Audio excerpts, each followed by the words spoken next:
ओम गुरु सत्ताय नमः। वेदमूर्ति तपोनिष्ठ पंडित श्री राम शर्मा आचार्य वाङ्मय रामायण की प्रगतिशील प्रेरणाएं। आइए पढ़ते हैं, सुनते हैं और समझने का प्रयास करते हैं। ओम भूर्भुवः स्वः तत्सवितुर्वरेण्यं भर्गो देवस्य धीमहि धियो यो नः प्रचोदयात्। त्वदीयं वस्तु गोविन्द तुभ्यमेव समर्पये। साधयार्थमाभिप्रेतमारिष्ठ गच्छ यथा मारुतेयस्य त्वतानि चत्वारि वानरेन्द्र यथा तौ धृतिर्दृष्टिर्मतिर्दाक्षयं स कर्मश न सीदति। श्रीरामचन्द्र कृपालु भगवन् भवभयदारुणम्।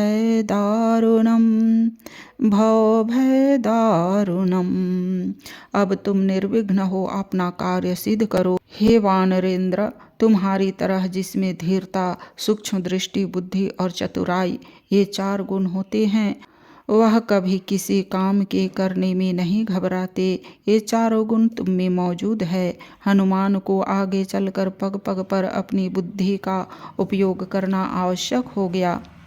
लंका की सुरक्षा व्यवस्था एवं सतर्क रक्षकों को देख हनुमान ने अपने मन में सोचा, उग्रजसो महावीर्या बलवन्तश्च राक्षसाः वजच नियामया सर्वे जानकीं परिमार्गता। श्रीरामचन्द्र कृपालु भगवन् भवभयदारुणम्।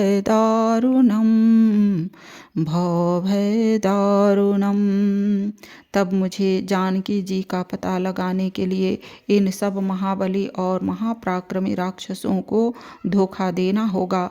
हनुमान के सारे कार्यों में उनके बल पराक्रम के अलावा उनकी सतर्कता एवं बुद्धिमत्ता का भी परिचय मिलता है। ये प्रतिक्षण अपने कार्य के संबंध में विचार कर उचित निर्णय लेते हैं। भूताश्चार्था विपन्धते देशकालविरोधिताः विकल्पदोत्तमासाधतमः सूर्योदये यथा। श्रीरामचन्द्र कृपालु भगवन् भवभयदारुणम्। कर्तव्य के विषय में निश्चित कर लेने पर भी ऐसे दूतों के कारण कार्य की सिद्धि नहीं होती, क्योंकि वे अपनी बुद्धिमानी के अभिमान में चूर हों कार्यों को बनाकर उन्हें बिगाड़ डालते हैं। न विनश्येत कथं कार्य वैक्लव्यं न कथं भवेत् लङ्कनं च समुद्रस्य कथं नो न भवेदथा। श्रीरामचन्द्र कृपालु भगवन् भवभयदारुणम्।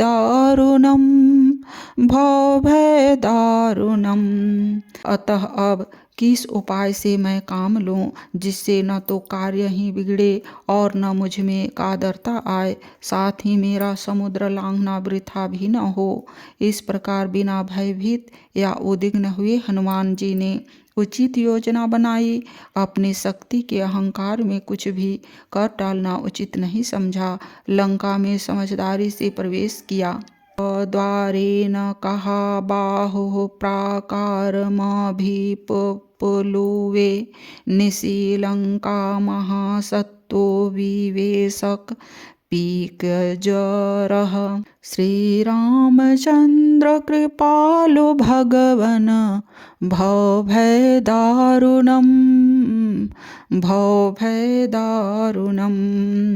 महाबली होते हुए भी हनुमान जी ने द्वार से न जाकर रात्रि के समय परकोटे की दीवार फांदी और लंका प्रवेश किया।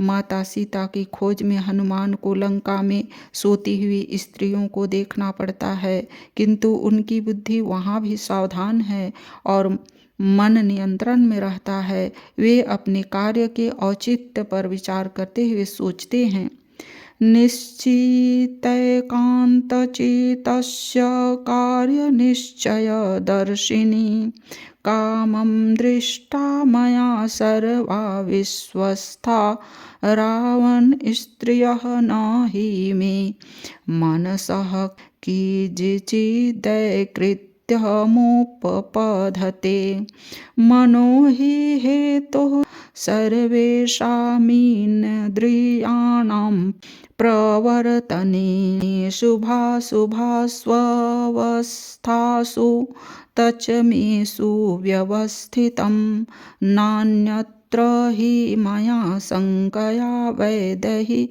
परिमार्गितुम्। श्रीरामचन्द्र कृपालु भगवन् भवभयदारुणं भवभयदारुणम्। उनके मन में स्थिरता और निश्चय पूर्वक यह बात आई कि यद्यपि मैंने इन स्त्रियों को देखा तथापि मेरे मन में तिल भर भी विकार उत्पन्न नहीं हुआ। फिर मन ही तो पाप और पुण्य करने वाली सब इंद्रियों का प्रेरक है, सो वह मन मेरे वश में है। अतः मुझे सोती हुई पराई स्त्रियों के देखने का पाप नहीं लग सकता। फिर अन्यत्र मैं सीता को ढूंढ भी तो कहाँ सकता था। परिष्कृत मन और बुद्धि के स्वामी होने के कारण ही हनुमान जी को अद्भुत सफलता मिली। उनकी बुद्धिमता की प्रशंसा करते हुए सीता ने कहा, विक्रांतस्तव समर्थस्तव प्राज्ञस्तव वानरोक्तम् येनेद राक्षसपदत्वस्यैकेन प्रदर्शितं। श्रीरामचन्द्र कृपालु भगवन् भवभयदारुणं भवभयदारुणम्। सीता जी कहने लगी, हे कपिश्रेष्ठ, तुमने अकेले ही रावण की राजधानी को सर कर लिया। इससे जान पड़ता है कि तुम कोरे पराक्रमी और शरीर बल संपन्न ही नहीं हो बल्कि बुद्धिमान भी हो। मन आवेशग्रस्त हो या अवसादग्रस्त दोनों ही स्थितियों में हानिकारक है। इस संदर्भ में समुद्र किनारे बैठे बंदरों को सावधान करते हुए जामवंत ने कहा, नवसादे मनः कार्य विषादो दोषवतमः विषादो हन्ति पुरुषं बालं क्रुध ईघोरग। श्रीरामचन्द्र कृपालु भगवन् भवभयदारुणं भवभयदारुणम्। हे वानरों, विषाद मत करो, क्योंकि विषाद अत्यंत दोषकारक है। क्रोध सर्प जिस प्रकार बालकों को मार डालता है उसी प्रकार विषाद भी पुरुष को मार डालता है। हमारी मनोभूमि और चिंतन की स्थिति ही हमारे दुख का कारण है। वनवास प्रसंग में माँ कौशल्या को दुखी देखकर श्री राम लक्ष्मण जी को समझाते हुए कहते हैं, स्पष्ट है कि देव और असुर शरीर से नहीं अपने गुणों के कारण माने जाते हैं। रावण का वर्णन करते हुए वाल्मीकि जी कहते हैं, क्षेपतारं प्रवर्तेन्द्राणां सुराणां च प्रमर्दनम् उच्छेतारं च धर्माणां परदाराभिमर्शनम्। श्रीरामचन्द्र कृपालु भगवन् भवभयदारुणं भवभयदारुणम्। वे बड़े बड़े पर्वतों को उखाड़कर फेंकने वाला, देवताओं को मर्दन करने वाला, सब धर्मों की जड़ काटने वाला पर स्त्रीगामी था। कर्कशं निर्नुक्रोशं प्रजानां हिते रतं रावणं सर्वभूतानां सर्वलोक भयावहम। रावण का कर्ष दया शून्य, प्रजाजनों का अहित करने वाला, सब प्राणियों और सब लोगों को भयभीत करने वाला था। रावण अपनी इन्हीं दुष्प्रवृत्तियों के कारण राक्षस की कोटि में गिना गया। हीन आचरण युक्त हर व्यक्ति की निंदा होती है। कैकेयी राजा दशरथ की पत्नी तथा दशरथ जैसे पुत्र की माँ थी, किंतु उसकी भर्त्सना किसी के कम नहीं हुई।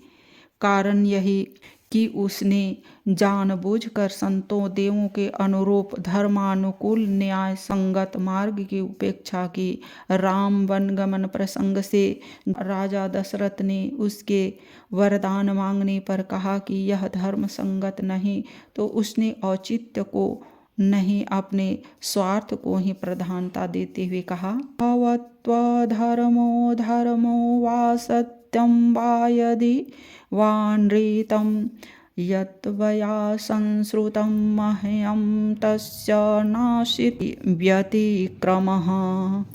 अब चाहे धर्म हो या अधर्म, चाहे सत्य हो चाहे झूठ, आपने मुझसे जो कुछ सुना है, मैंने जो वरदान तुमसे मांगा है, उसके विपरीत कुछ नहीं हो सकता।